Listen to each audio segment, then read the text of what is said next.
Hello, my name is Melissa Kraman. Today's date is Saturday, March 30th, 2019. I'm interviewing Dr. Penny Ralston on the Ball State campus as part of the Ball State University Honors College Oral History Project. Thank you, Dr. Ralston, for agreeing to participate in this effort, which we're conducting during the Honors College's 60th anniversary year. I'd like to begin by asking where and when you were born. Okay, so I was born in Newcastle, Indiana in 1949. I always say Newcastle because I was born in a hospital. It was Henry County, but we resided in Randolph County in Modoc.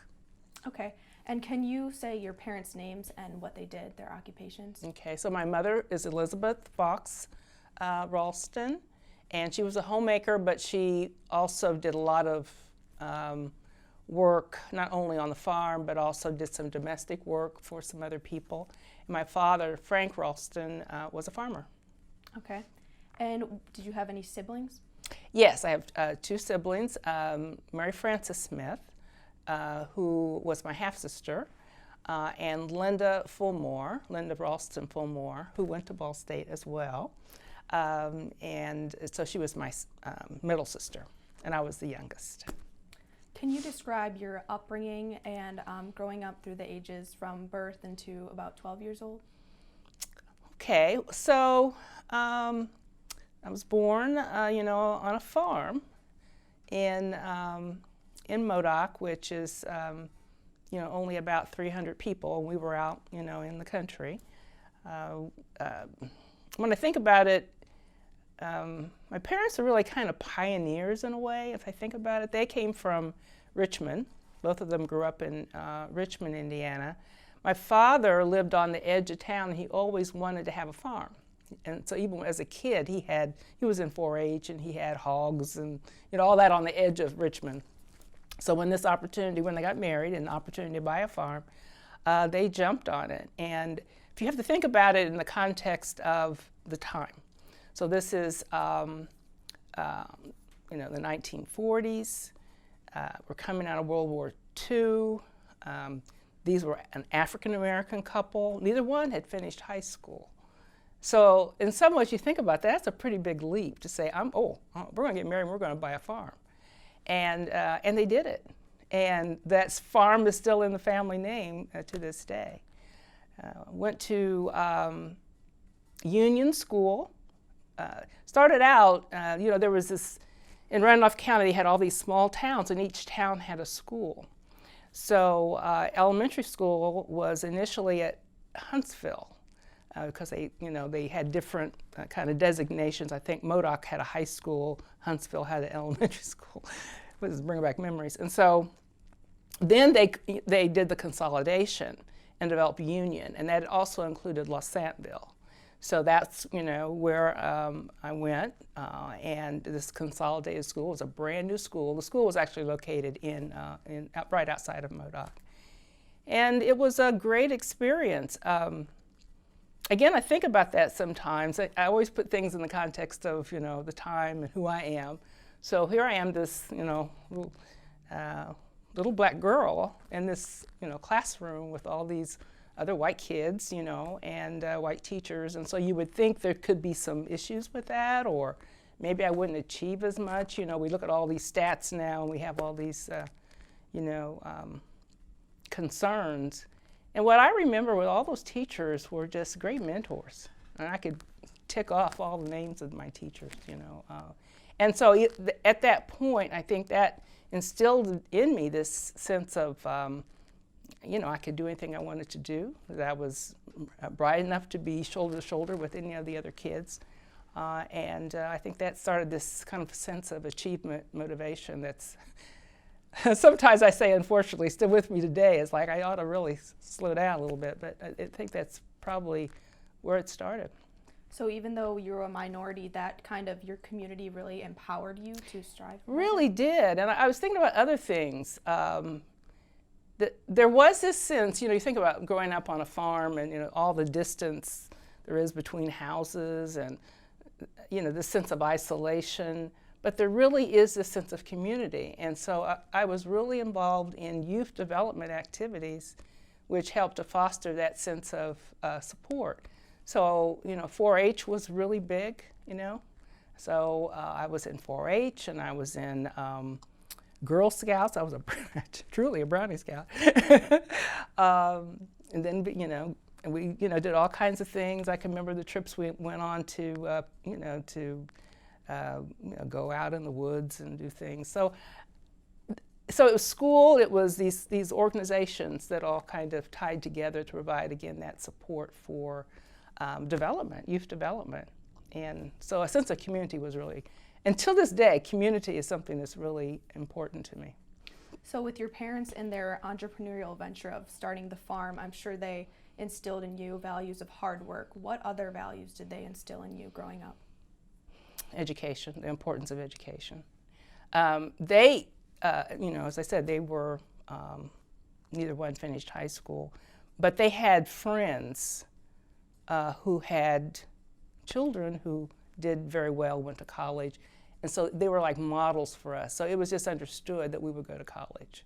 So, that was highly valued. Certainly hard work. If you're on a farm, you are running, it's like you're running a business. And if you don't work, nothing gets done. So that was and that again to this day is a very, very big part of it. And I would say also, and I would add into that sense, again, the value of the community. Yeah, I think that would be another value. And throughout your career, I've seen themes of service and giving back. So did your parents constantly want you to volunteer? And you said the youth programs, all about giving back. I think, in the context of that time, they were trying to make it. There is a sense of a helping network, and that again goes back to community. So everybody helped everybody else. I mean, so there, but when you're trying to run a farm, and you have the financial challenges that go with that. You have the issues about just weather and how that can affect. There's always a catastrophe around the corner when you're farming. So you don't have the luxury of kind of saying, I'm going to give my time and go do this. You're just trying to make ends meet. But I think when you're in a community that is doing that helping, then you do develop that value of that's important, And so going forward, I think that's something that just became a part of me, of what I wanted to do. And now moving on to your high school experience. So you attended Union High School in Modoc, Indiana, and graduated in 1971. So what kind of student were you in high school? Okay, so it's Modoc High School. So think about it, Okay. And I graduated in 1967. Okay. Yeah. I graduated from Ball State in 1971. Okay. Now, what was your question? Because I got caught off with that. What kind of student were you in high school? Oh, okay. So I was a good student. I graduated salutatorian, so that was number 2. Really, really loved history. That was my first love. It was I'll never forget. Roger Hammer was my history teacher, and still communicate with him, by the way. And also home economics, that was a course, those courses by teacher, and all that kind of related to some of my 4-H work, so that was something I really enjoyed. But I was, again, very achievement-oriented. I wanted to get the best grades. I was on the college track, so I was taking all the hardest courses. And were these hardest courses, were they advanced courses or honors courses? Well, again, in the context of a rural school, you don't always have the choice of having like AP courses or something like that. But what you had were those courses that would get you into college, and so those are the ones I took.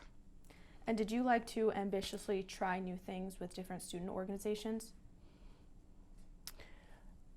So let me think about that a minute. So in high school, I was very active in organizations. Again, in a rural school, you don't have a whole lot of choices, but there were, certainly enough things that I was interested in. So I was in the Honor Society. I was actually president of the National Honor Society. I was cheer block captain. Never really made it as a cheerleader, you know, but I was a cheer block captain. Let's see. And then I think the others were outside of school, and I told you about those already. And there might have been some others in school, but I'm blanking on them right now. And with the subjects that you studied during high school, how much were you exposed to? Did you really feel you had a grasp of what was going on in the world through your high school classes? Well, I don't know if the classes themselves were doing that. I mean, to a certain extent, I can remember times when during, you know, this was, of course, the start of the our problems, you know, in terms of the Vietnam War. And I do remember us having discussions about that in our history classes. But the exposure to, you know, that broader context of what was going on in the world really was like everybody else through television, you know, and radio. So you knew you were going to college, but which was already kind of an elite, and you knew you were going to attend that kind of challenge. Did you know anything about an honors education and added kind of prestigious elite outlook on college? I didn't vaguely. I kind of vaguely knew. I think I got letters or something that I should consider the honors program. I remember, this was interesting. So I graduated, you know, and I applied to Ball State. And I don't think I was initially admitted to the honors college as a freshman. And then, you know, and that, of course, you know, was a surprise to me, because I had a good GPA. And I think probably it was probably some test score, the SAT, maybe I didn't do as well on that. But then after only one semester, I was invited. It's my memory, I don't know. I'll have to go back and think about that a little bit. Because I think my first semester I got like a 3.75 or something GPA. So why were you disappointed that you didn't get in? Why did you want to be in the honors college? What did you know about it? Well, you know, I think there's the prestige of, you know that it's going to be the more intellectually challenging courses. You know that you're going to have more access to your teachers. It's going to round you out in a, you know, broader way in terms of your understanding, you know, of the humanities, history. And I think there, you know, again, coming from a rural school, you know, there were gaps, and there's no doubt. I think about that sometimes in terms of, you know, literature, you know, just kind of that, you know, what I thought other kids probably got, I probably didn't get, you know, to the extent that would have made me, you know, a really strong candidate for the program. And I think back in my mind, it was like, well, this will help me get to that next level of where I think I should be. And why Ball State as opposed to other universities? Well, it was, it's almost a foregone conclusion I was going to come to Ball State. I think part of it was my sister came here. It was close by, you know, accessible, you know, easy to get to. It was known, you know, as an excellent school, and I was majoring in education, and so it was at that time it was just coming out of being a teacher's college, and so everyone who wanted to be a teacher went to Ball State in this area. And so you were a double major in social studies and home economics. So since home economics was such a popular field of study during the 1960s, how did the 1960s influence you into going that academic route?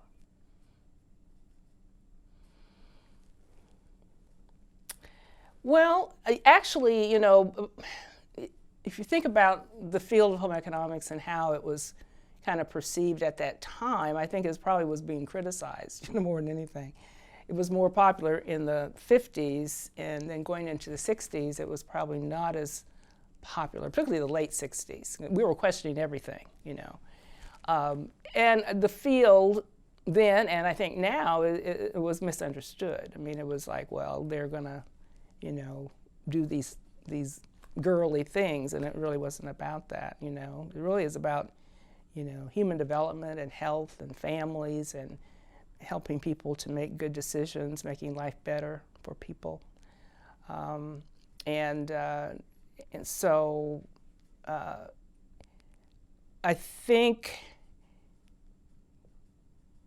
it was really my high school teacher who really, my home economics teacher, that and 4-H, that I knew I was good at those subjects, and so that was part of it. It was also the kind of the practicality. I remember asking someone, because again, I loved history. Remember I said that first, and so and I wanted to be a teacher, and so the comment back was, well, a history teacher is a dime a dozen. So if you want to distinguish yourself, you need to, major in something else. That's what I was, people will tell you anything. So, and I think it was because they thought the coaches would get the history teaching jobs, who knows. So that, being practical and knowing I needed to get a job, that was another part of it. It was like, well, I know I can get a teaching job in this area. But then once I got into Ball State, I'll never forget this day. I was, Dr. Thornburg, Richard Thornburg, was one of my English teachers. And he liked my work, he liked my writing and everything, and he influenced me into doing the double major. Yeah. So that was really the influence. It probably wasn't so much what was happening externally, it was more my decision making than anything else. And what was it like going from such a small rural community to a larger campus of 13,524 in 1967? Well, it didn't seem that big to me. It didn't seem like such a leap. You remember when you live in the rural area, everybody had, if you're going to get around, you got to have a car. Somebody's got to, give you something to get somewhere. So, and you always have to travel to get anything. So we were always in Richmond and in Muncie. I mean, we were in and out of towns like that all the time. So being in those communities, it wasn't like I was just first coming to Muncie. I knew where it was like. And then my sister had been here, and I'd come and stayed with her on campus. So it wasn't a big leap at all. I think the other thing, I was in the housing development. It was brand new at the time. I want to say La Follette. Is that still around? Well, and that was almost like its own little community as well. So, it was like, well, you're all here. We all ate, there were different dorms within that complex, so we all ate together. So it was like just like a little community by itself. So I think because you had that and then, a major that was, well, I had two majors, but, in home economics, we were over in the practical arts building. That was kind of a family. So there was kind of like subsets to make you feel like you weren't in this huge university as well. You said home economics at the time when you were majoring in it was a bit criticized. So what did you want to do with your career that would show the importance of home economics and human development? Well, I didn't think I could solve that problem, by myself, but I just felt that, it's like I kind of knew what the field was about. And it fit the values that I had about helping people in their everyday lives. And I think about that to this day, around the perennial problems that they have. And I think about the work I'm doing today in health, and I said, I'm still doing home economics. It's just a different slant. So now moving on to your actual classes, and you attended Ball State from 1967 to 1971, and again double majored in social studies and home economics. So what things did you learn from your home economics major, aside from what you've already explained, which is human development and such?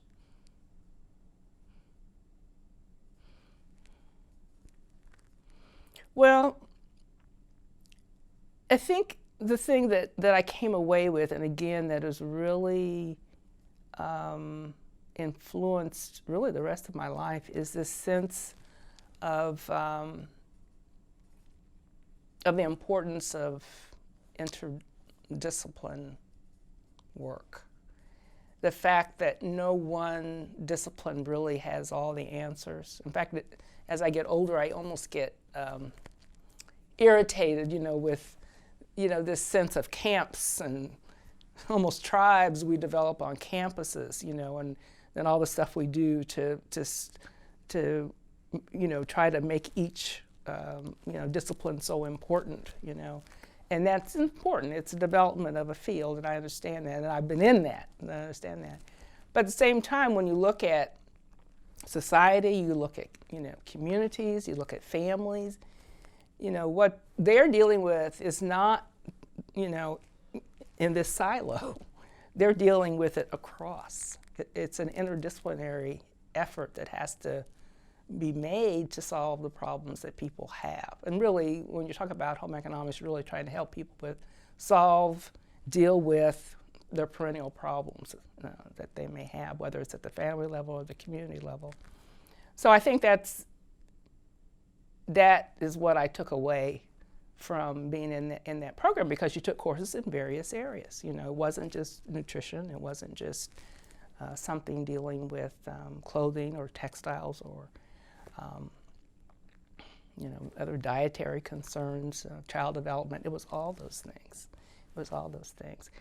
And to this day, the work that I'm doing now is all about trying to, as we look at health, and health is another interdisciplinary field, that we need to work across disciplines. And work I'm trying to do is even across universities to figure out how we can help people solve health-related problems, either at individual, family, or community levels.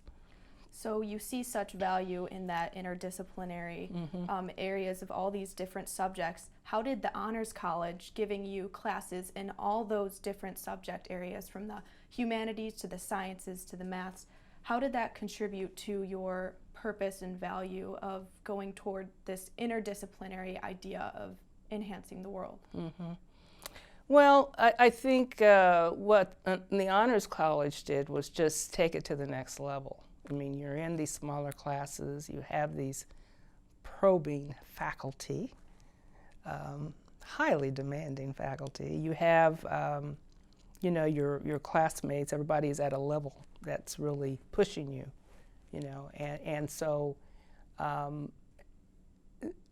what I remember was that we just had lots of discourse, a lot of discussion, and I remember the demands in terms of writing, So it's really, I think, part of the intellectual development. And I think when you're working across disciplines, you really do have to, you have to be broad-minded and you have to think. And I think that's what the Honors College did for me. And so the Honors College curriculum was centered around the humanities. Did your social studies background and that major that you picked up after your freshman year, did it overlap, and did you see ties of influence, social studies studying the past and humanities studying the past as well? I think it all worked together for the good. I mean, certainly if you're studying humanities, you're studying history, and everything was within an interdisciplinary framework. So I think it all worked together for the good. And you pursued a very human-centered career. So did the humanities in your Honors College classes help you to better understand people and their diverse backgrounds? I think so. I mean, the work I do is more at a practical level. But when you're studying humanities, you're looking at people in a kind of a more abstract kind of way, because you're looking at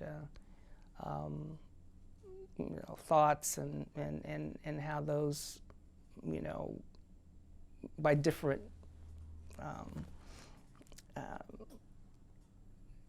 literary authors, whatever it might be. I mean, you're looking at it from a different slant. It's not exactly the practical level that I'm working on today. But again, I think that it all works together, because if you're learning how to think, if you're trying to help either a community or a family with a problem, it's all a thinking process, And so what I learned in Honors College really helped with that. And also in your later career, it really centers around solving problems. Mm-hmm. So in what ways, if they did, how did the Honors College classes show you the disparity in the world, the problems that needed to be solved? Well, I don't know if I can draw out examples, because it's been so long ago. But I think when we study the past, for example, we know that we've had human problems for a long time, and we have just issues about how people treat each other. And when we talk about underserved, well, we've had that. So you're looking at the same issues, but you're looking at them, historically or within a literary framework or whatever it might be. They're the same problems, and so you can look to the humanities, you can look to history, you can look to other fields and get a sense of how those have been approached in the past. And we're not, in many ways we always try to invent a new wheel, and we don't really have to. I think history is really a field that can help us to, not make the same problems over and over again. You said you valued so much the community in your rural past. Did you feel a tight-knit community at Ball State and in the Honors College? Well, I did at Ball State. In the Honors College, you did have overlap in the students who, were in your classes. It was different though, because it wasn't, it wasn't like it was always that same group, So I think the community more was at the university level rather than the Honors College level. I think that's changed over time. I think now there is actually, over the years, they've got structures in place where the students have a place to be. I think at the time I was here, we didn't have that. And you mentioned you are an avid participator in these discussion-based classes. Mm-hmm. Was this your first opportunity to really speak up and show your point of view in a classroom setting, since high school isn't very discussion-based?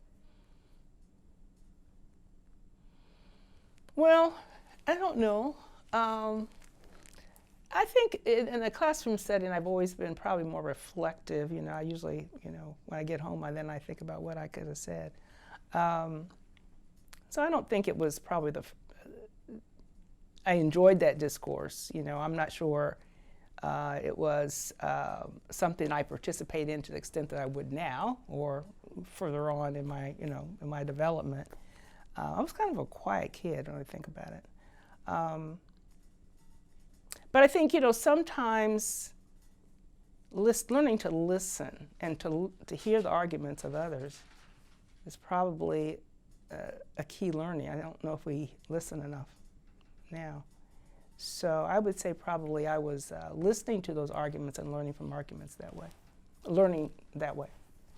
And what new subjects were you exposed to through the Honors College that you previously hadn't learned about? Well, I think probably the humanities courses were the ones that were the newbies for me. Yeah. And a house at 203 North College Avenue is designated as the Honors House and was used in the winter of 1969. Oh, do you okay. remember this? That new house, moving classes into that house? So there was a physical place. I must have missed that. I don't know. I don't remember. That's okay. Yeah. And how did your knowledge throughout the honors colleges help you see the world in a different way?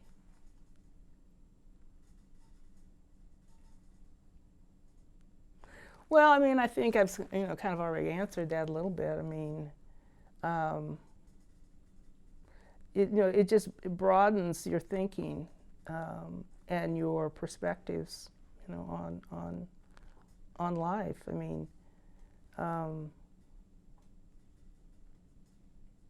I think what I had in high school was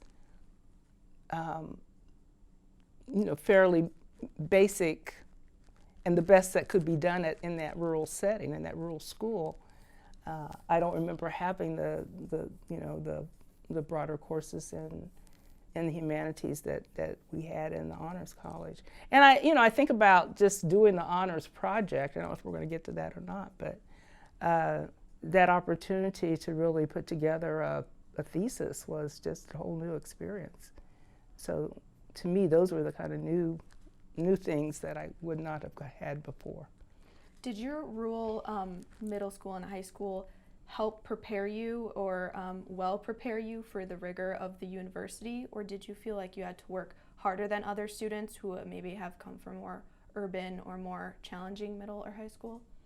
Well, I think it did and it didn't. Okay, so in the ways that it did, what I took out of Union School was a sense of being able to achieve with anybody who's in the classroom. I mean, it's like I was always encouraged, supported, commended. So I felt I was a smart kid. That's coming to Ball State. So I felt I could be shoulder to shoulder with any student. And when I got to Ball State, I found out that was still true. So. And in the Ball State University Black Alumni Constituent Society Scrapbook Award and Honors, there's a 1998 article about your earning Ball State's Distinguished Alumni Award, and you mention 3 faculty members who were paramount to your success. So the first was Helen Sorensen, who you said was the first to mention you should get a PhD someday. Do you have memories of her? Oh, absolutely, yes. Yeah. And how did she impact your experience? Well, she was kind of like a mentor outside of, any of my other classes, my major, honors. She happened to be, her field was elementary education, but she was the advisor to my sorority, Delta Sigma Theta. And so, and of course she knew my sister. My sister was a Delta Sigma Theta. So I got to know her that way. And so she just became this marvelous mentor kind of on the side. And she would do things, she would just send me notes. She would go out, do a speaking, speak somewhere and get an honorarium, and she'd send that to me, just send me some money, just out of nowhere. And so she was always just there encouraging me and supporting me and seeing talent, that I didn't quite see in myself totally. So yeah, I have very, very fond memories of her. And the second professor you mentioned is Richard Thornburg, who you said, quote, kept telling me how academically capable I was and that I should think about additional courses that would challenge me. So how did him encouraging you to challenge yourself fuel you to take more challenging classes within the Honors College or at Ball State? Well, what he did was, very specifically, I picked up the second major as a result of his course and his, to this day, I wish I could, how there's people you just want to go back and say thank you to. And I've been trying to find him ever since. I haven't found him, but yeah, he really made a difference, yeah. And the third professor was Miss Audrey Finn, who you said, quote, made certain that I had many different kinds of experiences and that I was exposed to positive role models in the field of home economics. So who exactly were these role models that she wanted you to know about in the home economics field? Well, I think, Dr. Finn was just very professionally oriented, so she just wanted to make sure that, we attended professional meetings, that we had this student organization, I think it was a Beeman Club or something, she was I think she was the advisor, so she wanted to make sure that we were in those organizations. I'll never forget, I applied for it was a scholarship from, by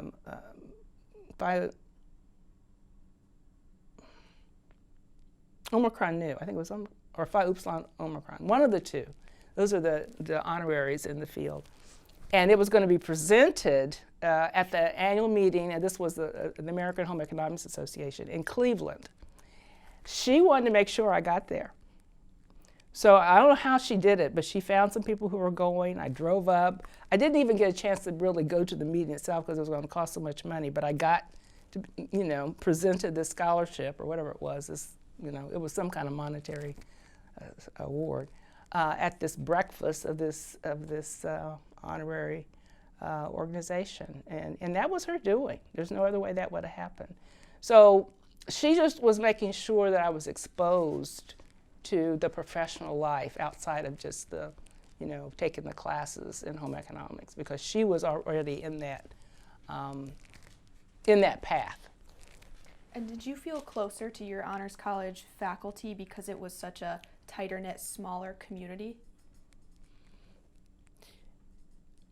I don't know if I would put it that way.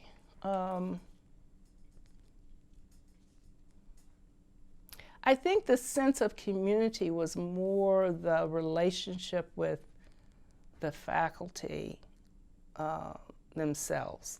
And I don't remember the students as well, What I remember is that, you're in these classes, you had small, classes, and you really got to know the professors. And I'm trying to remember, I think Dr. Thornburg was in that honors, I think he taught the honors English classes, I think he did. And then there were some others. So, and then of course the doctor who supervised my honors thesis. So it was those relationships, primarily, that, the mentor-mentee relationship with the faculty, that I think was so impactful for me. More than the student relationships, it was more the faculty.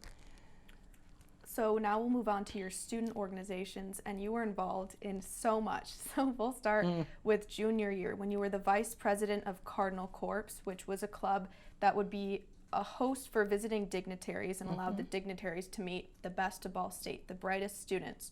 And you had to apply and be interviewed. Can you describe this experience in Cardinal Corps? Yeah, I really enjoyed Cardinal Corps. It was, we were like the hosts and hostesses for the campus and wore these little red blazers. We were so cute. I think what I really liked about that was the fact that you really got to see all of what a university does. When you're a student, you're going to classes and you might be in a few organizations, but you don't know all these other things that are going on, the dignitaries that are coming, whatever. So it really exposed me to how universities have, all these other responsibilities, so we got a chance to, probably some of the people we were meeting were, and I can't again give you examples, but I'm sure there were people who we were hosting who were very important political types, very important, national figures, people, donors who were trying to help the university. I mean, all those things, the external face of the university is what we were trying to help with. You were also the president of Delta Sigma Theta, which was a sorority targeted at African American women and public service. So how did this impact your fuel or crave to go into public service and giving back? Well, Delta is a service organization. I mean, that's part of their mission, and so that was one of the reasons I made that decision. I mean, we were, sororities can be very social, and that's what they do. But Delta Sigma Theta was known for its service, that certainly fit my values. And in what way were you an advocate for African American women, since this was an African American sorority? Well, I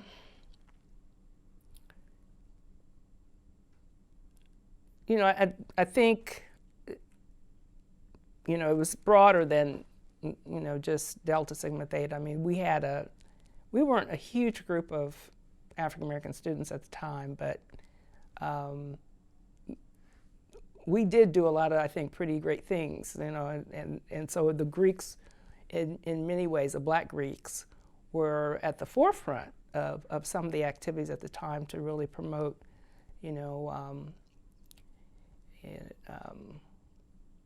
the Black movement. I mean, it wasn't as if, the sororities and fraternities were out there blazoned with their names marching. And I don't say that, but with some of the progress that was made at this university, to a person, the people who were involved were also involved in the Greeks. If you see what I'm saying, it was an individual effort, but the people who were involved were already leaders in the Greeks themselves. So as part of that, of course, is African American women, that we always, taking the lead and doing things. But I think at that time we were really looking at just African Americans in general and trying to make some progress. The context of the country at that time was a very difficult context. And did the women's liberation movement help give you inspiration to really be a leader for women? Yeah, I think about the time I was in school, 1967 to 71, and all that was happening at that point in time. So it was the confluence, you think about all the intersections. So it was the black movement, it was the women's movement, it was the, anti-war movement, all those things intersected. I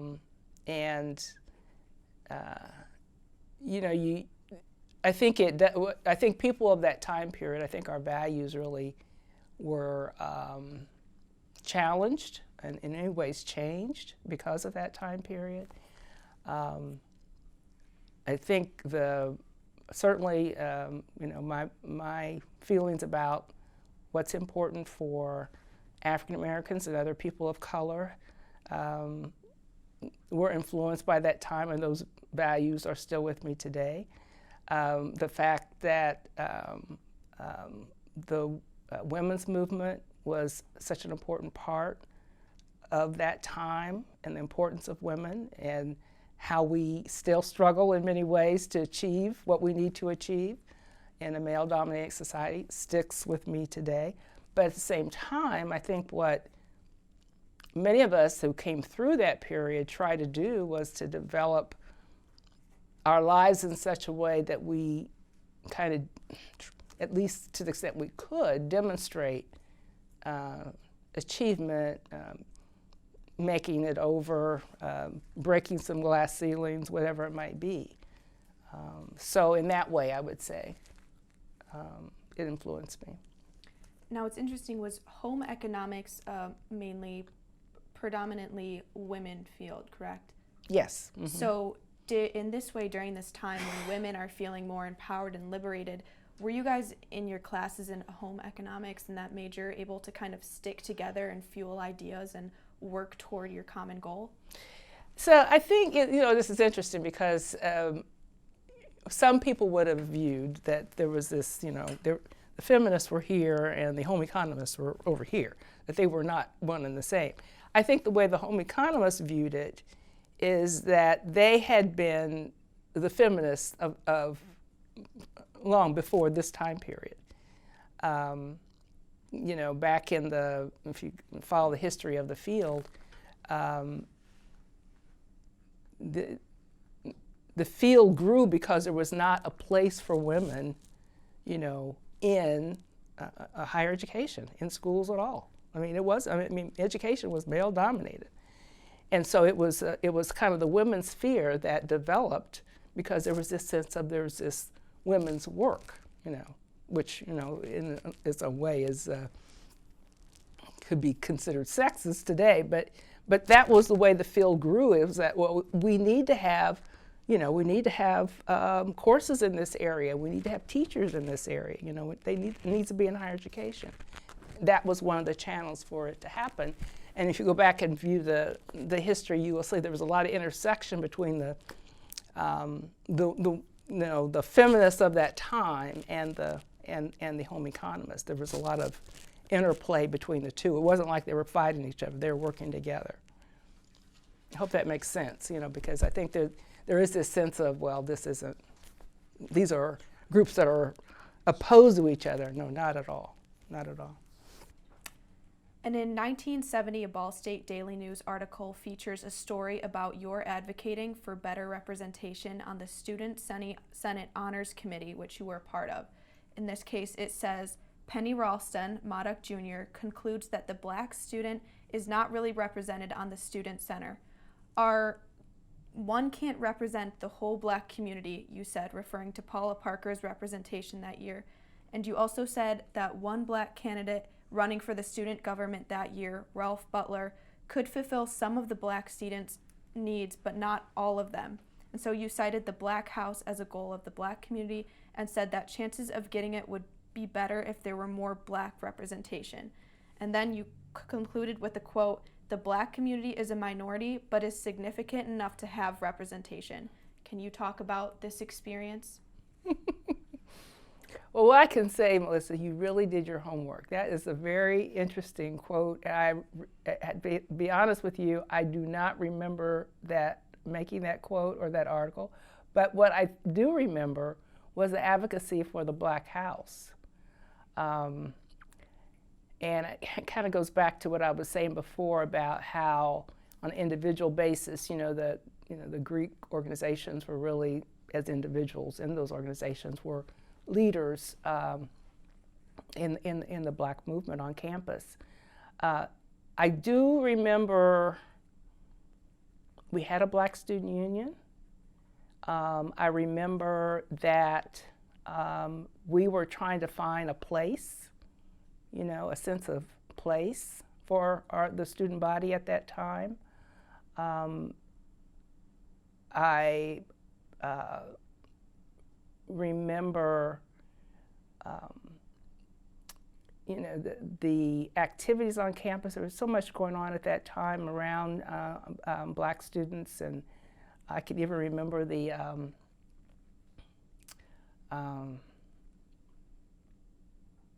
I'm blanking, the Black Panther Party in Indianapolis visited one time. I mean, there was just so much going on at that time. And so I don't know if I'm answering your question, but I think the main thing is that there was this sense of advocacy. And I guess I was right in there doing my part. I'm glad to hear that quote. That's interesting to hear. So how often did you have to stand up for your minority population and others, and did Ball State put up a resistance when you would try to advocate for more rights? Well, organizational change is difficult. And we were a small but mighty group. Probably, if we had more students of color at that time, we probably, would have been able to do more. I do think the university listened. I think this university has probably done better than others in listening and to developing the changes that are needed. It's always slower than what we think it should be. But I want to be kind of real clear about the kind of student I was at that time, because I was not I don't remember marching. Okay, I don't remember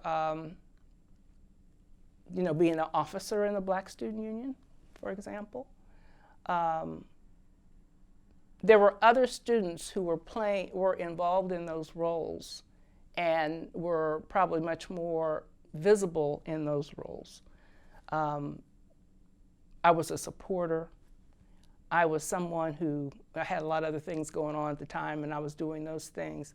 And so I think I was probably more of a behind-the-scenes person, a quiet person as it relates to those efforts, and doing what I could to make a difference, but I wouldn't say I was the key leader in any of those efforts. And in October of 1969, a small protest against the Vietnam War broke out, and October saw 2 more panty raids and a retaliatory jockstrap raid by women. And at the same time, residents of a women's residence hall started a petition in support of Nixon's war policy.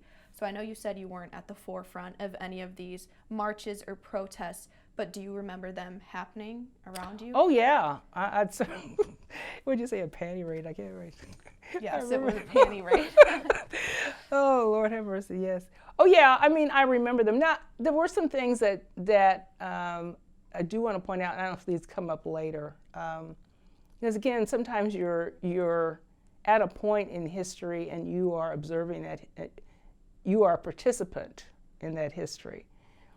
So I mentioned the Black Panther Party, and I think the Black Panther Party really had some relationship with the development of black student unions on campuses.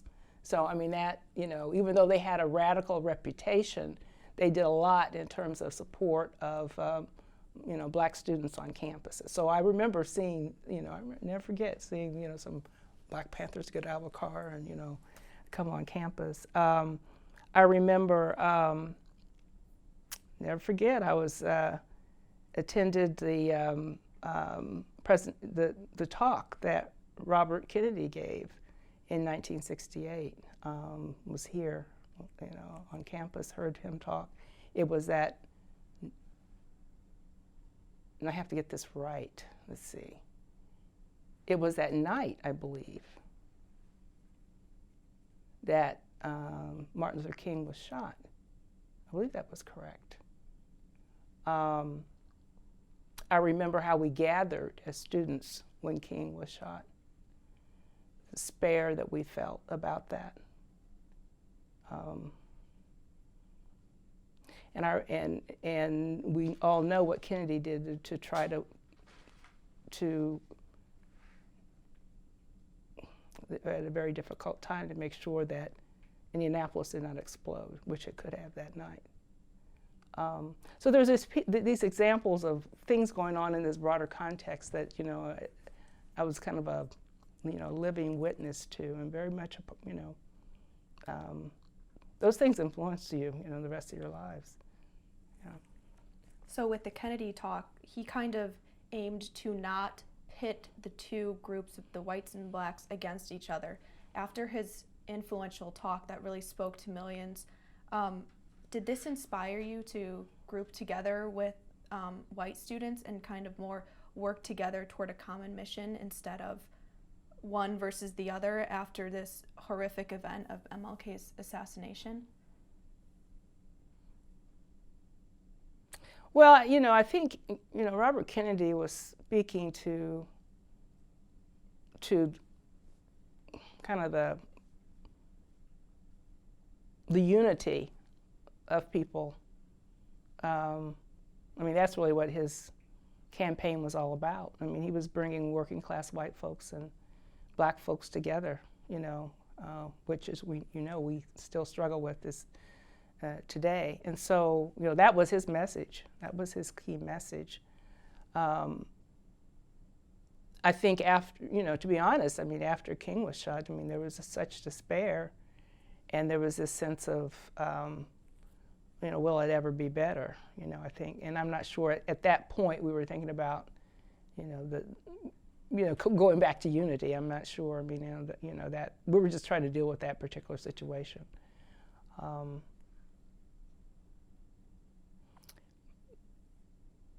But I think at the end of the day, that's what King was about too, the unity. And so I think those values, I don't think that was ever, disrupted or whatever as a result of what happened to King. I think what King and Kennedy were saying were something that were strong values, that at least something I feel has been important in what I've tried to do going forward. And what exactly are those values that you're referring to? The values of unity, of working together for a common purpose, of making sure that whoever is underserved is served in some way in this society, that we're all in this together. Certainly the work I'm doing now it's indicative of that. When we talk about underserved populations, they are everywhere in this country, pockets of underserved populations in terms of health. After King was shot, how did you proceed with that despair?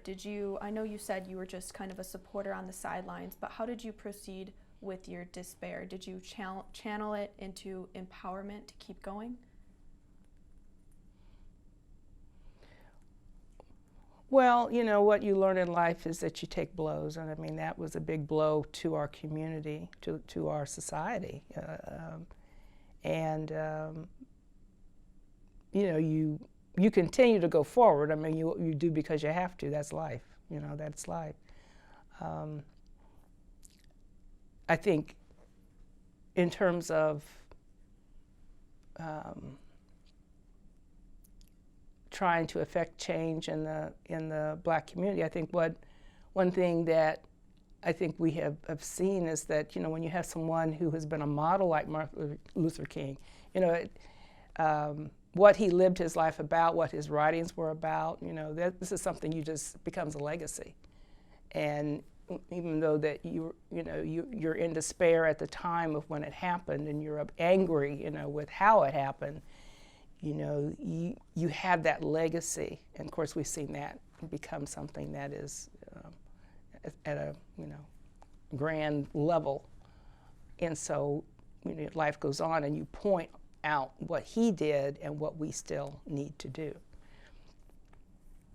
With such major historical events happening at this time, do you remember discussing these in your honors college classes at all? I think the timing was a little different at that, because I remember taking the humanities courses as a second semester freshman and sophomore. And these were things that happened a little bit later. I certainly remember some of the discussions in our history classes. I'm not sure if those history classes were honors classes or not. I'm not sure about that. But I don't remember the discussions in the humanities classes, because that was the earlier part. Do you feel, as a minority and as one who is so deeply rooted to all these historical events that are happening, like King's assassination and Kennedy coming to talk, were you able to kind of add a different, fresh perspective to your honors college classes discussions, since most of the students were white students who may have shared similar ideology, and you came with a new input? I don't kind of remember that in that way. What I think it probably, I think about my honors project, it probably took a little, even more importance, as a result of some of the things that are happening in society. I mean, I was trying to, and you'll probably be asking about this later, but, I was trying to figure out, with the, how I grew up, why I ended up in this little rural area, and how, the Black experience for me was so different, and looking at other Black students and Black families. So I think that's what I would say about them. Well, that's a perfect segue, because next we're going to talk about your honors college thesis, which is the Cabin Creek Settlement, the historical study of a Black community in Randolph County, Indiana, and your advisor was Dr. Bert Anson. So to summarize, your thesis covered the Cabin Creek Settlement, which in the 1800s was a rural area of hope and prosperity for African Americans, as it offered economic betterment, freedom from persecution, health benefits, higher learning opportunities, and most intriguingly, safe refuge for runaway slaves who were part of the Underground Railroad. So I know your family was a part of this community in the 1940s. I know that's probably why you chose this. Are there any other reasons why you chose this topic? Well, the thing is that this community goes way back, to the early 1800s. So, here my father bought this farm, and his neighbor was this other African-American man, so a family that was right next door. And so to me, here you are out in the middle of nowhere, and, you don't expect, that you would see that. So my we were late arrivers, 1940s is kind of late, compared to 1830 or whatever. So I was just really interested in how did Black folks get to this part of Indiana? I mean, Randolph County is, a small county, and, growing up, predominantly white, and I just wanted to know. It's really, that was the driving force. In many ways, the Cabin Creek settlement is a vision you aim to fulfill in your later career in regard to better living situations for underdeserved populations through education and health programs. So there's a fascinating parallel here. What are your comments about that? Well, I hadn't put that parallel together. You're very good, Melissa.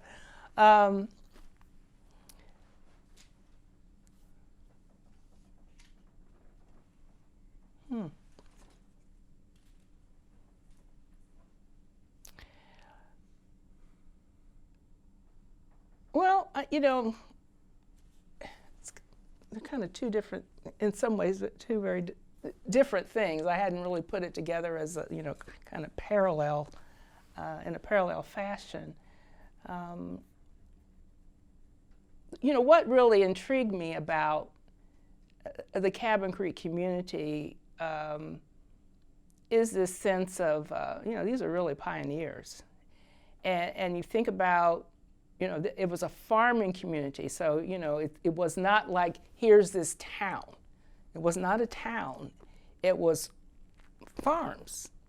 And it went from kind of starting with the intersection of, I think it's State Road 1 and 30, I think that's 36, now, right where Modoc is, all the way up to farmland. So it was like a 10-mile stretch.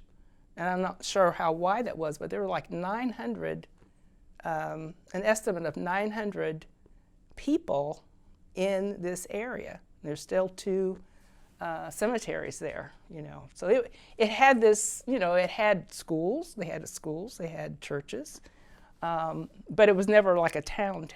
So I was really intrigued about how people got there. Where'd they come from? And then how did they survive? I mean, this was in the early 1800s, and Indiana was not a slave state, but they would, they could come and get people. that things happen. And so, how were they in some ways protected? There had to be protection in place as well. And so, one of the theories I came up with was that it was the anti-slavery Quakers who lived in that area served as protection. I don't know, and it may not be the case, but certainly that was. So they were pioneers. They were independent, and you just you marvel at that. So I'm not sure I see the parallel to my work today. I think what I'm trying to do is just help people who might need a leg up, a little bit. So that's what I'll say about that. And can you speak about your director as both the director of your honors thesis and a professor, Dr. Bert Anson? Do you remember him? Oh, I do. Yes, he was just very, very helpful during the process. What I liked about Dr. Anson was he gave me guidance, but he never micromanaged. He was like, you know this topic, you know what you want to do, and you know how to find the information. And then he just let me go with it. And how did this honors college thesis help you gain research skills and independent study skills, since this was a huge undertaking that you were in charge of amidst all your other obligations? Well, first of all, I'll say I was taught well, how to conduct research in his historical research. So that give a shout out to the history department here. I had just a real strong interest in the topic. It was just, again, it was very personal for me. And that, to me, and I always tell my students, whatever you do for a research topic, pick something that you love, because you're going to hate it at some point, as you're going down the road. And I just love, I love scholarship, and I still, to this day, I love to write. I just think it's important that we, have a record. This was something that no one had written on. I think it was important. And I will say, to this day, I still get emails from people who find it digitized and they're reading it. And so, I know that's maybe making a little impact here or there. Now, going into comparisons from honor students compared to non-honor students, Mm-hmm. did anyone view you as an honor student as more elite or more prestigious than them? I don't think that's the way the program, no, it wasn't like we were little elites running around. No, not at all. I think some students looked at us and said, well, why you want to do all that? It's like, so it was just a nice blend. It was just, that's what you want to do, cool, yeah. But no, not elitism at all. And what was the workload compared to yours and other non-honors college students? You just said students would ask you, you really want to do that huge, rigorous undertaking? So can you talk about the workload differences? I think it was the rigor. It's not like you were taking additional courses, but it was the rigor of the courses you were taking, and what it took to prepare for those courses and the assignments. There was a lot of writing, so it was that was the time killer. It was just you were taking same number of credits, but it was just the rigor of the courses. Do you felt you dove way deeper and invested more of yourself into the topics of the honors college classes, since that's what it required of you, compared to your non-honors college classes? I think that's the nature of the beast. I think it was expected. I wouldn't say, I have to be careful here because I think in general, I think the courses that I took were rigorous courses. I just think it was just a step up when you're in honors college. And in 1971, you got the Emmons Award from Ball State University for being an outstanding senior in academic achievement and multiple leadership positions, and overall a good personality is what it said. So after you got the award and you started kind of reflecting on your Ball State career, what were you reflecting about? What were some of the main skills that you left Ball State with and were excited to apply in the real world?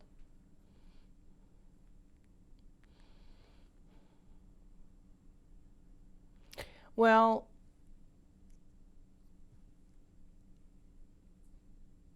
there's just really so many different things. I think number one, the scholarship. I really, after finishing the honors thesis, which I was I was really proud of that. I felt I had done something unique, and I made a contribution and something special. I think just scholarship in general, I just felt I'd taken rigorous courses. I had achieved in those courses. I think I ended up with a 3.75, so 3.8, something like that. I graduated, with a high GPA, so I felt good about that. I always like to feel like I had done my best, and I felt that I had. I remember I was asked to stay on for a master's degree in the home economics department, and I declined because I really wanted to get out into the real world, So, but I think that sense of scholarship and academic achievement, those two things. I think a sense of leadership. The things that I did outside of the classes really probably have influenced me equally throughout my life. I think I've been a leader throughout my life, and so that has not stopped, and that certainly was developed, as a part of a time at Ball State. I think my career preparation, that would be the fourth thing, was just excellent. I got a, job opportunity. In fact, it was through Dr. Sorensen. She had recommended me to the school system in Marion, Indiana. She knew Clark Fulgate. So one thing led to the other, and I went for an interview, and that was my first teaching job at Justice Junior High School. And he is another person. I want to mention his name, Clark Fulgate. He just died recently. He was my principal, so I worked under him, and lifelong friend.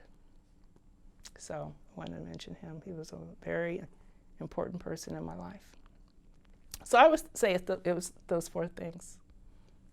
And did you have a relationship with the director of the honors program, Dr. Warren Vanderhill? I did, but I was he the director at the time? Was he? In 1970, he was the director. Okay, because I think he was assistant director or something, then moved up to director, yeah. Yeah, I remember him very well, very well. He was a wonderful person. He was the kind of person that, I mean, he knew his honor students. I mean, so it was like he would seek you out and, give you a little atta-girl, atta-boy, whatever. I mean, he really was very supportive. I remember I came back to talk at Ball State many years later, and he showed up to hear me. I said, Dr. Vanderhill, you have to come hear me now. You might be taking critiques, notes on what I'm saying. But yeah, he was always very supportive. I believe McGibbon was the director prior to Vanderhill. Did you have a relationship with him? I don't remember him as well. I think I was just, more just taking those introductory courses, humanities courses, but I do remember Dr. Vanderhill very well. So you really made a mark on Ball State. Your name peppers tons of different articles in the Ball State's archives, from awards to your involvement in different service projects. So what mark were you trying to leave on Ball State? Well, you don't really try to leave a mark. It just kind of whatever happens. So I don't, I had no intentions of, of anything. It's just what happens over time and what I feel is important at any particular time. And so that's all I can say about that.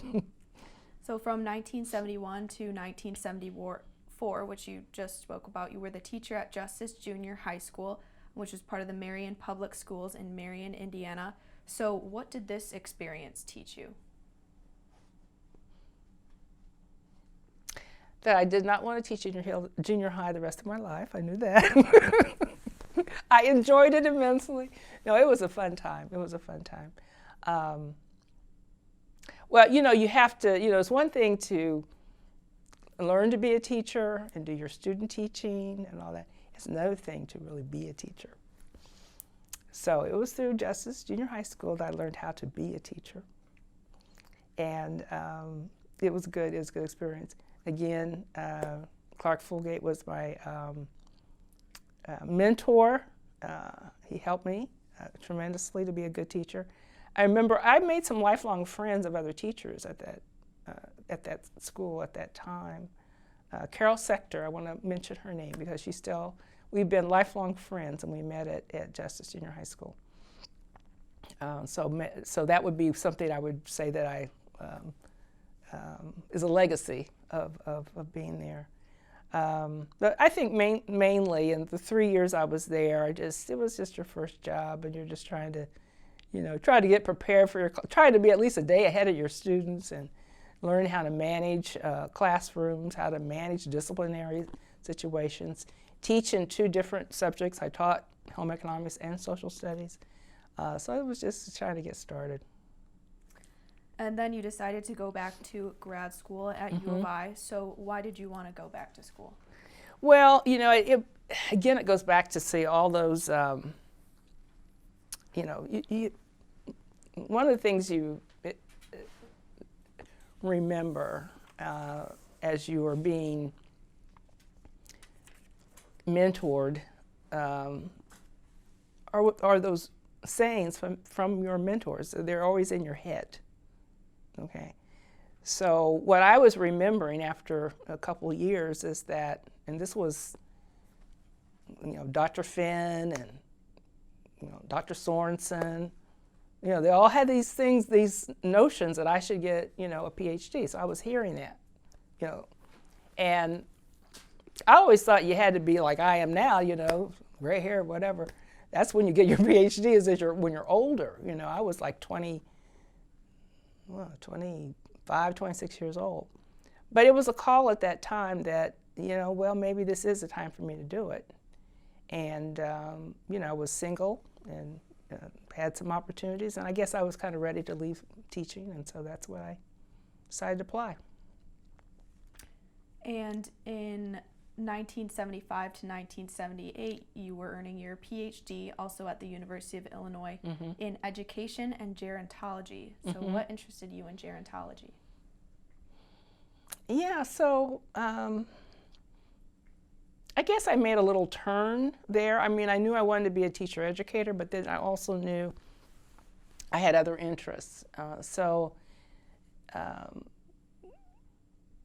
I remember taking some classes and doing some projects in gerontology, and I remember reading about some of the concerns of elders, people as they age. Again, my interest in human development kind of came back to me, the interest, I think, started to evolve in terms of underserved populations as they age. So I was looking at minority populations, and so that kind of, it was really kind of an academic interest. It wasn't that I had, you know, had some practical experiences, you know, that led to that. It was more just starting to read about it, think about it, and draw on some of the things that I'd been interested in all along. Was this when your first ideas of your future career of helping undeserved populations? Underserved. Underserved populations. Was this when you first realized you kind of wanted to do that, or when did you first?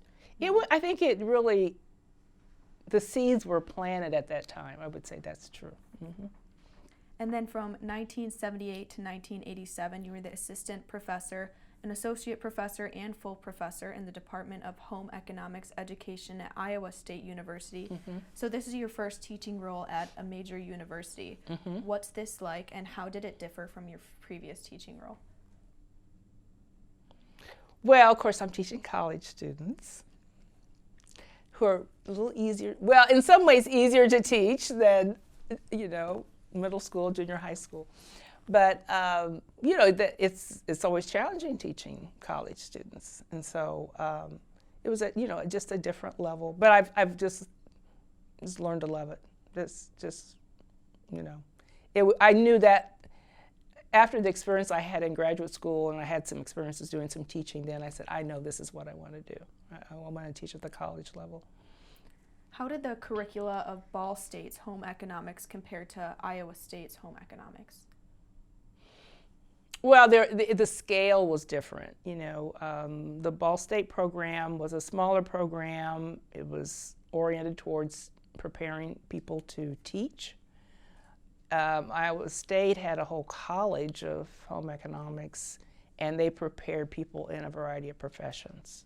So they were preparing people to be, you know, dietitians, and preparing people to be, you know, human development specialists. So they had different academic departments within the college. So it was just different scale. And what did you learn from your students who you were teaching? Well, I always learn from my students. I always learn.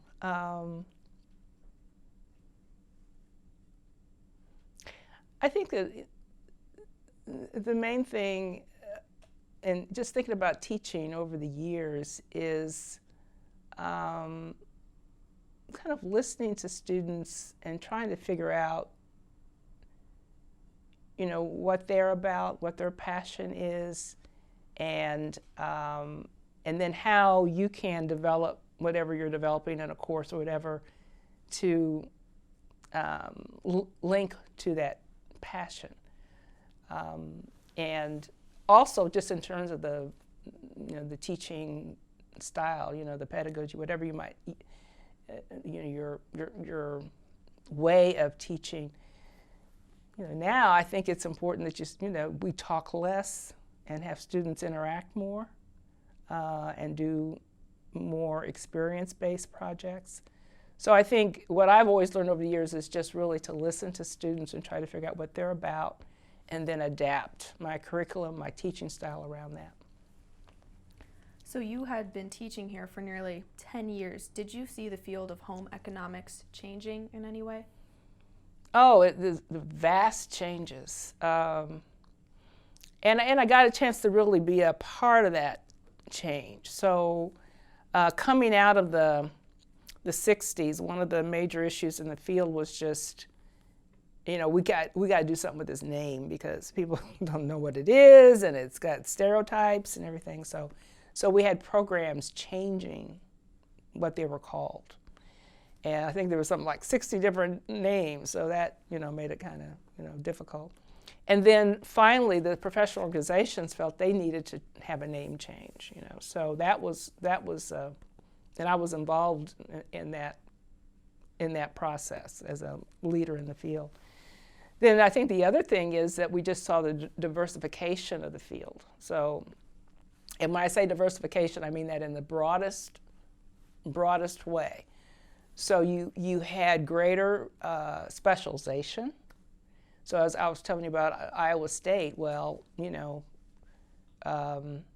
might have, Ball State had two or three nutrition faculty. They had a whole department, and then within that they had even, more specializations at the doctoral level, and people coming out of different subfields that were coming into the field and who had not had this more general background. The other diversification was, we were primarily female. Now, we had more males coming into the field. So there were vast changes taking place within the field at that time. And I would say that was going from the 1960s all the way through the 2000s.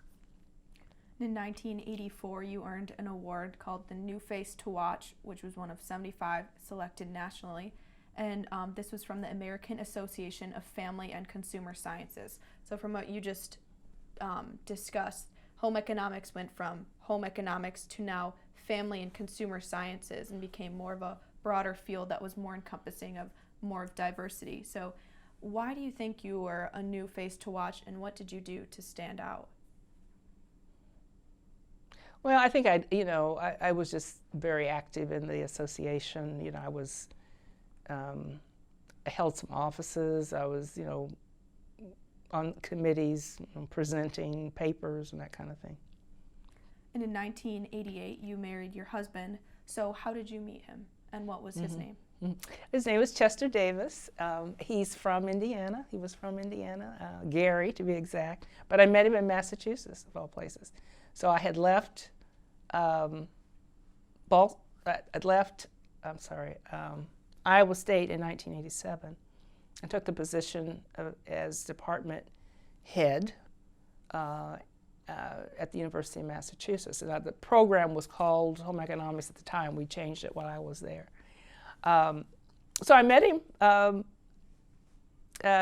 actually on my job interview, because I had been at Iowa State, and I was still single, and I said I was going to go someplace where they had black faculty, because I didn't exactly have that at Iowa State. And so I asked to meet faculty in the Afro-American Studies department. So I went to the department, and he was a department chair, but he was not there. I met with two other faculty, and they encouraged him. I think there was something going on there, They encouraged him strongly, because he was single as well, to go to my seminar. So I'm up in front of all the faculty giving this seminar, job applicant. And so this man walks into my seminar, and I said, who is he? So anyway, long story short, that's how I met him. Okay.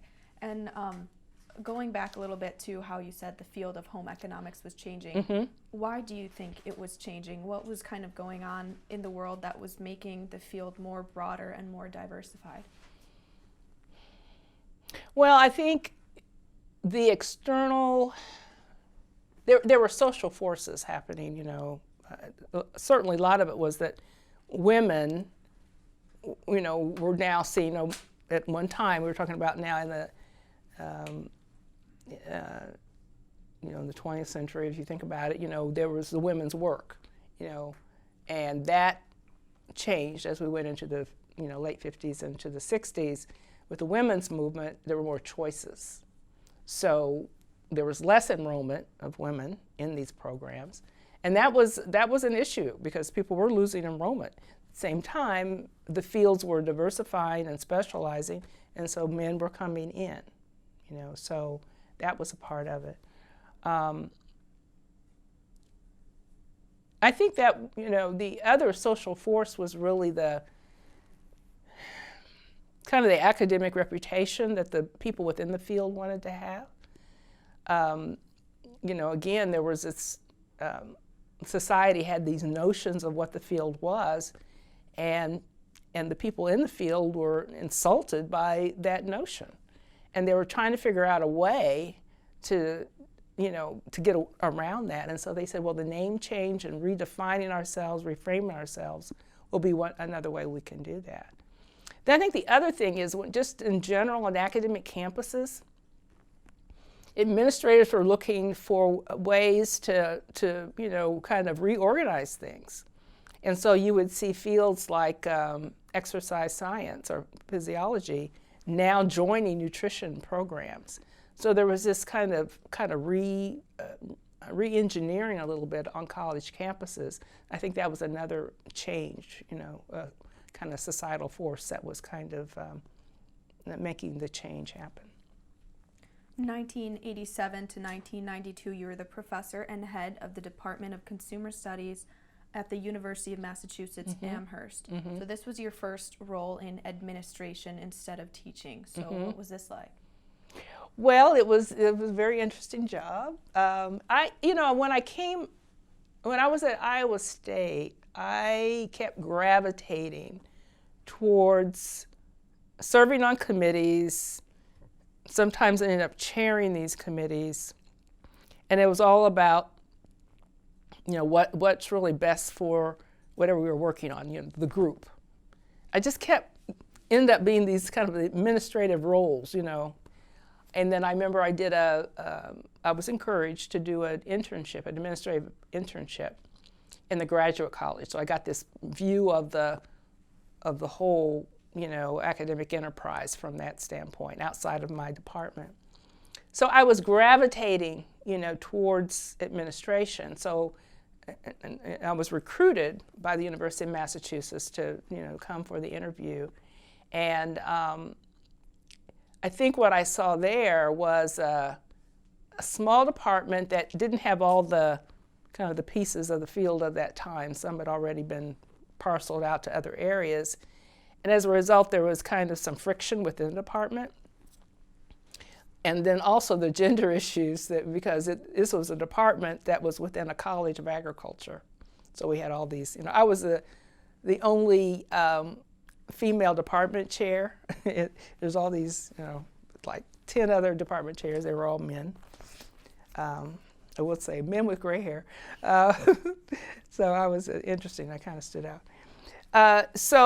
What I learned from that was that I had an administrative or leadership style that brought people together. And I was able to help the department reconceptualize itself in a way that made sense, because they were just really kind of a lot of different, fields but they didn't have all the pieces of home economics, family consumer sciences. But it had to make sense, or else they were going to continue to have this, human friction.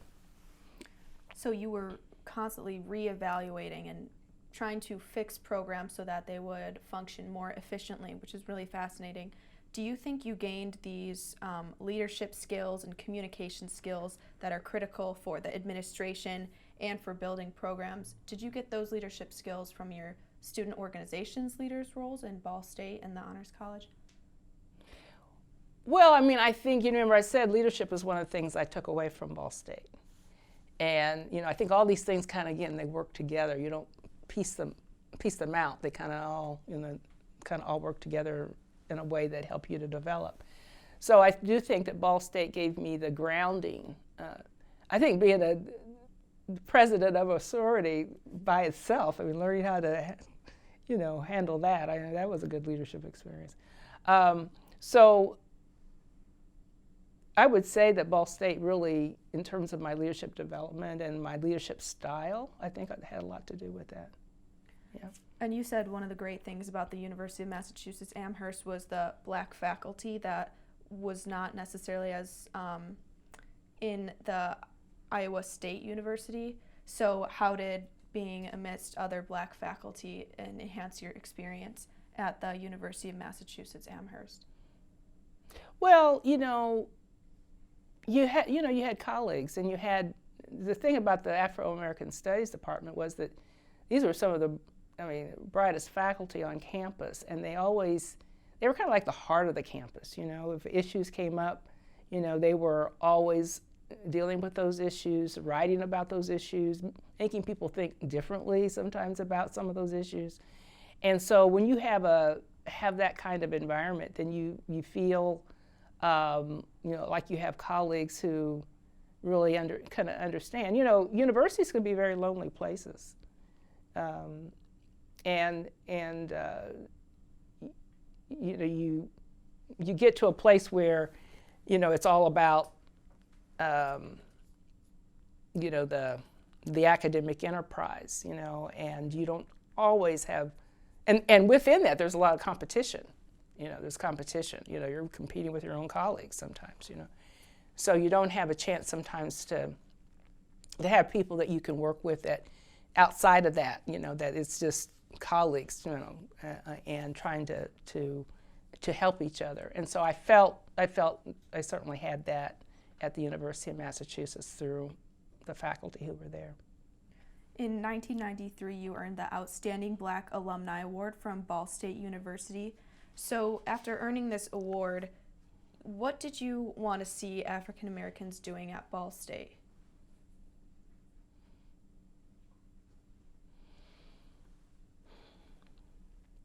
Well, I don't know if I put that award together with that. I was very appreciative of the award.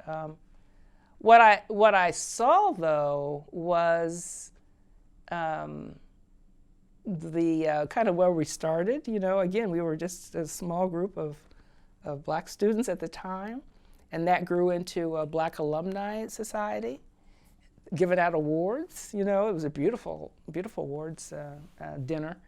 And the fact that that group was very active, I noticed every year they're doing something.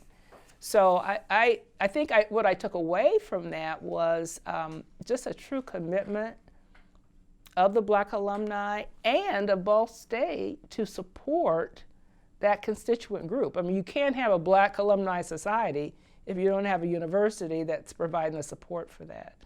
And I commend them for that, and I think they serve as a model, because I have not seen that to the extent that Ball State does it at other universities I've been at. So that's what I took away from that. In 1995 to 96, you were the national president of the American Association of Family and Consumer Sciences. So being national president is a huge deal. What did you do in this role? Oh, wow. That was it was a lot of work. So as national president, you chair the board of directors for the association. That means that you conduct all the meetings. We would fly into Washington, D.C. at the headquarters, have 2-day meetings, so I was leading all that. You also, prepare the organization. You're managing there's the operations side that staff pretty much runs, but you have oversight over it, and so you have the fiduciary responsibility to make sure that the organization is sound, financially sound, and then you're also trying to move it forward in some way, in terms of its reputation, achievements, and that type of thing. And then I had the wonderful opportunity, because of just how it worked out, to lead the U.S. delegation to the international meeting. And that was in Thailand in, I think, 1995 or 96. I forget which year. maybe 96. And then as a part of that, I was involved in a pre-conference in China. So that was just real special, that international dimension when I was president. In 1996 to 2006, you were the professor and dean of the College of Human Sciences at Florida State University. So why Florida State? Well, they recruited me. They asked me to come down for an interview. And at that time, I had married my husband, Chester Davis, and he encouraged me as well. And so Florida looked kind of good after Massachusetts and a lot of snow, so. And you teach and taught classes like community-based health research, internships in family and child, and seminar in family and child sciences. So what was it like teaching these courses? Well, I would say more about, if I could, about the dean's role, because that's really different. Teaching is just a very small part, of what you do as a dean. And I was being kind of facetious about why I was interested in the position, but it was a little more than that. So now you have to think about it. Okay, so I told you at Iowa State I would kind of gravitated towards administrative roles, and then I was recruited to be a department chair, University of Massachusetts. So what's the next step, administratively? Well, it's to become a dean. So, again, there was interest to have me come down and interview, which I did. And what I found was kind of a, not exact, but still related issues around human relationships, interpersonal relationships in the college. But now this is a huger, much larger group. UMass Amherst, there was this friction. I come here and there are some issues around that. So I was feeling like this, one of the things I found, just what I've learned about myself over time is that my leadership style was really about bringing people together, but it's also about, transforming an organization, the organizational development, of an academic unit. So at that time, they had a previous dean who had done a wonderful job. She had taken it from being a school to a college. They had a new name, Human Sciences, not Home Economics. They brought in exercise science, so they already had a merger of a new area. So they had all those pieces, and she did a wonderful job with that. I think one of the issues had been that she was a very strong leader, and there was this, sense of, kind of lack of participatory participation in the decision making. And so I think, again, it was a good fit for me to come in and try to help folks kind of work together again and to kind of reframe the college to go to the next level. And so teaching was a part of what I did, but it was just a very small part. Okay. So you already started talking about being a dean, but then in 2006 to present, you were the professor, dean emeritus, and director at the Center on Better Health and Life for Underserved Populations at Florida State University. So did you start this center yourself, or was it already there and you brought it from the roots and continued building upon it? I started it. Okay. How did your family's entrepreneurial ventures, being in a farm, and then throughout your life just knowing and learning how to build programs really arm you with the skills needed to create this huge program that would have great influence in your community? Well, everything is like,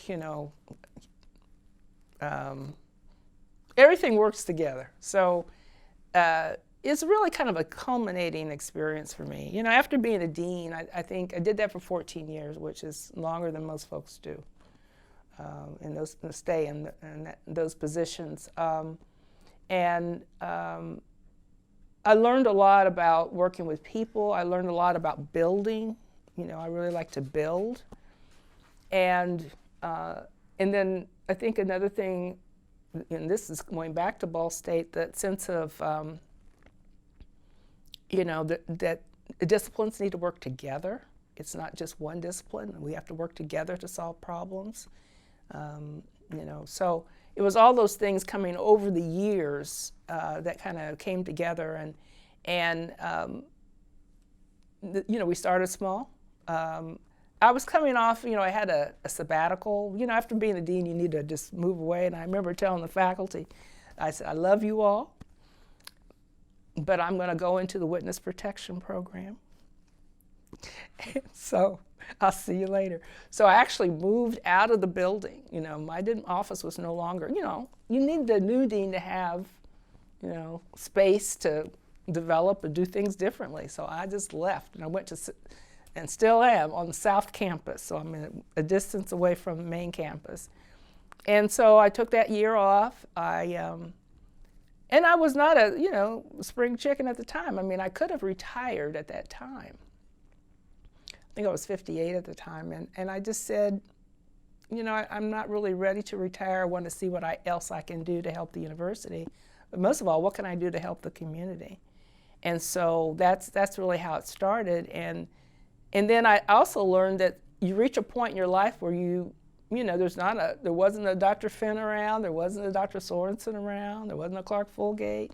You have to mentor yourself and figure it out yourself, and that was a big part of it. So drawing on all those things and experiences, Ball State and other things I'd done from how I grew up, it just kind of all culminated, and the center has just been, it's kind of turned into my passion work, because I'm really interested in looking now more specifically at health. And health has been a topic that I have, over the years, kind of collaborated with others to be involved in projects on. But I'm interested in how, as a university, we can work with communities to develop programs that will impact health of underserved populations. And I've focused primarily in the local rural counties around, including Leon, which is the main county for Florida State, but also the surrounding rural counties, which have lots of economic issues, and particularly now after Hurricane Michael, it's been devastating. But that's kind of my focus. But then in addition, I've also doing some work to bring universities together across disciplines, to again figure out ways where we can do work in hopefully addressing and eliminating health disparities. So how I did it is just a culmination of all the wonderful experiences I've had. Can you provide an example of one of the most successful or one of your favorite projects that you've done within the center? For sure, yeah. So in 2008, as we were going through the Great Recession, I had applied for and received a grant from the National Institutes of Health, which is kind of a big deal because it's a very rigorous review process. And that was to develop, to work with the community to develop some kind of program that would address a health issue. And so, long story short, the area that I'm involved with is kind of the stroke belt. So cardiovascular disease is a major issue. And so we were able to get that grant and develop a program called Health for Hearts United. And we're able to get a follow-on grant 5 years later to disseminate what the churches, it's a church-based program, what they came up with in terms of a program to 30 churches. And now we're in the sustainability phase, and so we're continuing to recruit churches and train them on just small donations. So, just in total, we've reached 43 churches that are now a collaborative. And we're trying to, again, to move forward to reduce the risk of cardiovascular disease. Why did you choose to go and try and enhance the health of these communities as opposed to other aspects of a community like career or housing? Why health? Why was that your passion? Well, that's a really interesting question because I've thought about that. Because again, as someone who's interdisciplinary, I could go a lot of different directions. But I think it comes back to that turn I made in graduate school, that interest in gerontology, that really kind of became a marker for me. And then as I developed, my research in that area, it was always community-based. So that community-base goes way back to Modoc, when growing up there. And then the health part of that was that academic, as you're talking about older adults and programs in the community, because they're older adults and we're all, aging, health is going to be a big topic. So academically that made sense. But then in addition, and I kept partnering with all these physicians and nutritionists and everything, so I said that health is a big part. But then I also thought about something I didn't mention to you growing up, and that was that, my father, who was this entrepreneur, went out and got this farm with my mother. He also was a diabetic. And I grew up in a household where he was, it was like he was sick. From the kind of the things that can happen as a result of diabetes. So I can remember, in elementary school, he would have bouts where he would end up in the hospital, and we'd be driving over to Robert Long Hospital every Sunday to go see him. And then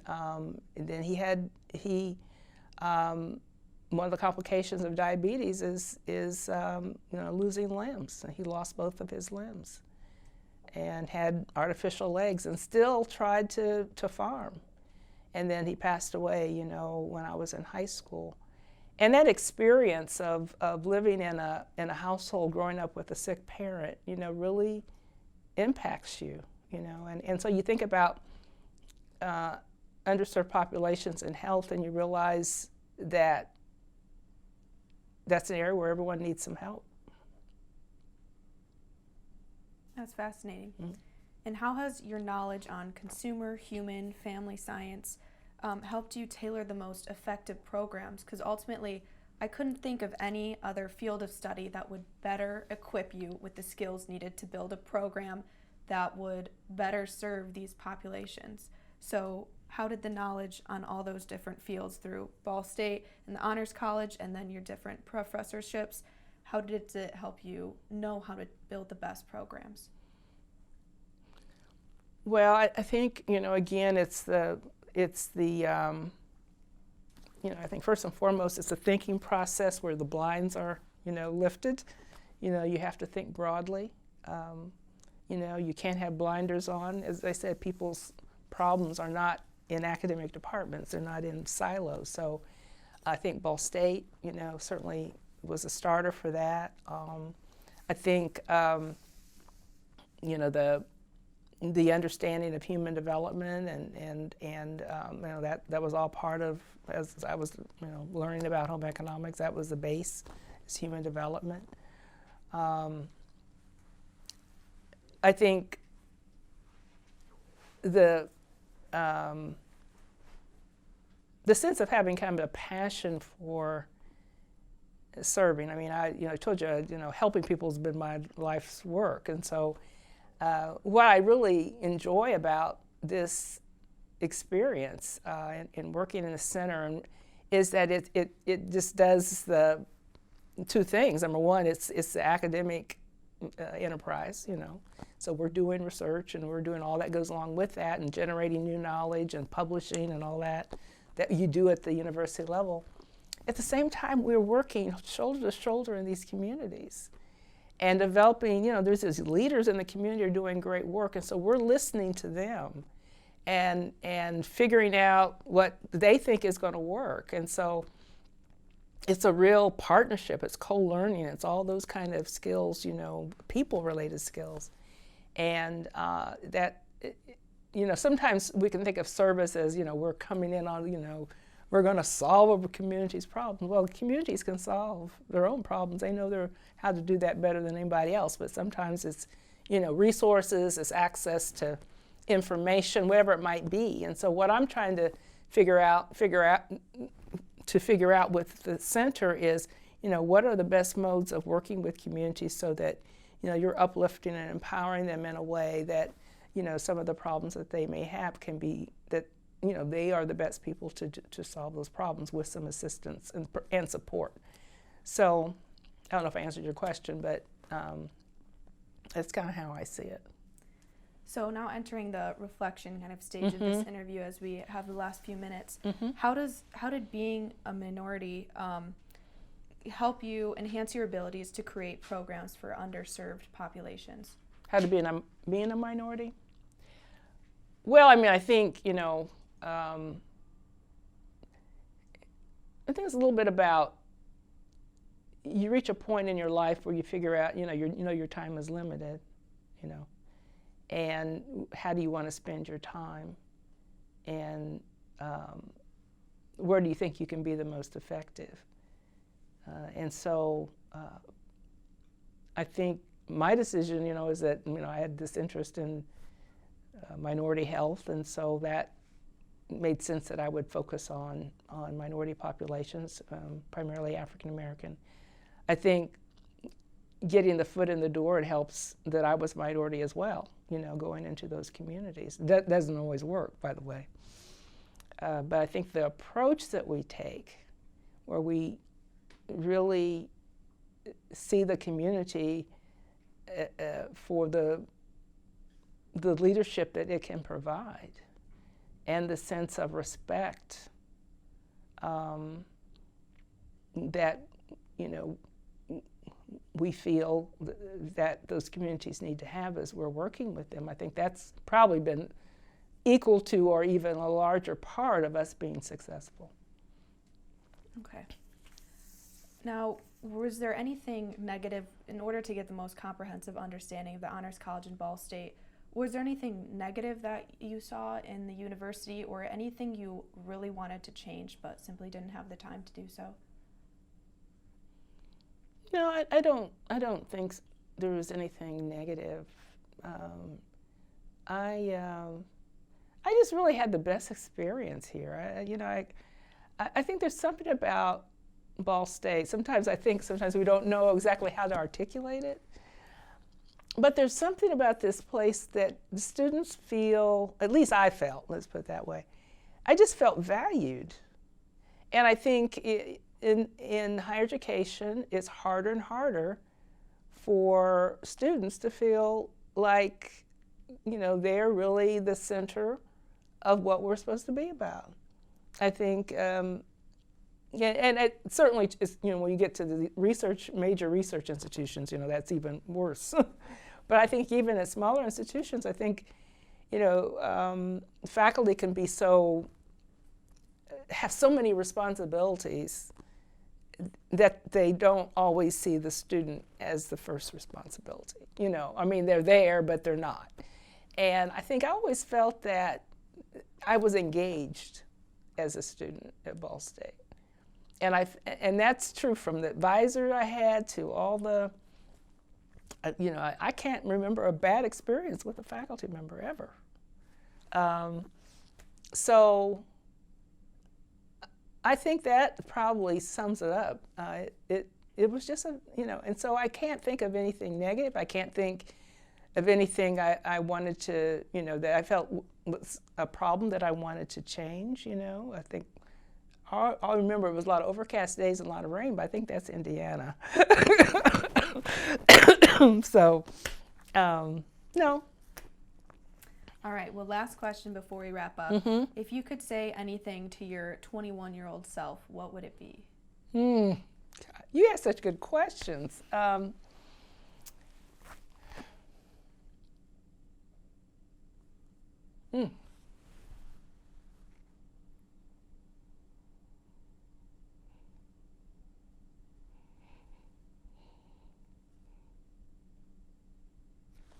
It's really kind of emotional when I think about it.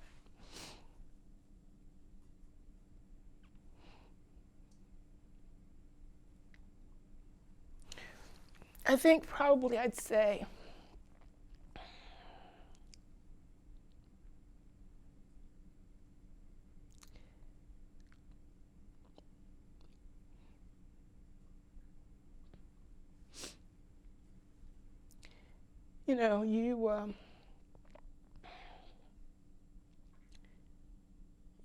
you're good. You can do anything that you want to do. and go do it. And I think that's exactly what you've done with all of your skills. So with that, we'll bring our interview to an end. On behalf of the Ball State University Honors College Oral History Project, I want to thank you, Dr. Ralston, for participating in our project.